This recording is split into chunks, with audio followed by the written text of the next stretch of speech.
so another question is, are we allowed to use biblical illustrations and photos made by Unitarian Christians such as Jehovah's Witnesses or Mormons? I don't think so. I mean, the product of all these unkosher things, it's unkosher. We should not use them. Because it's like, I heard that it's like not allowed in Judaism to make biblical illustrations. So when we search in Google image, there is absolutely, well, not absolutely, but very few illustrations of biblical images. But the Christians made lots of illustrations. So if we want to make a thumbnail for a YouTube video, what can we use?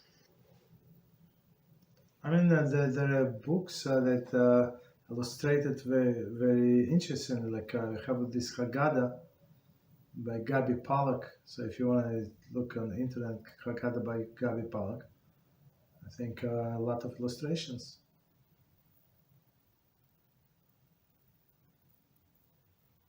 From the Medrash, from this, from that, from Exodus, from Egypt. Yeah. So it's not a very good idea to use these pictures? No, they pictures, it's not good, period. No. Oh. Okay. So you give power to impurity. That's not what we want to do. Okay. So what else? So I finally have another question. Okay. Is if Freemasonry is a heresy?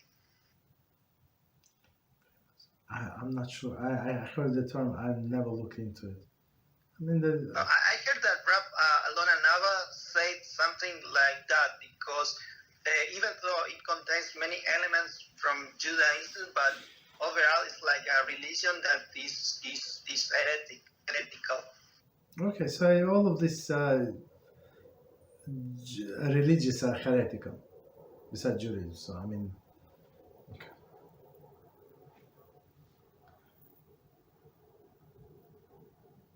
Okay. Thank you very much. You're welcome.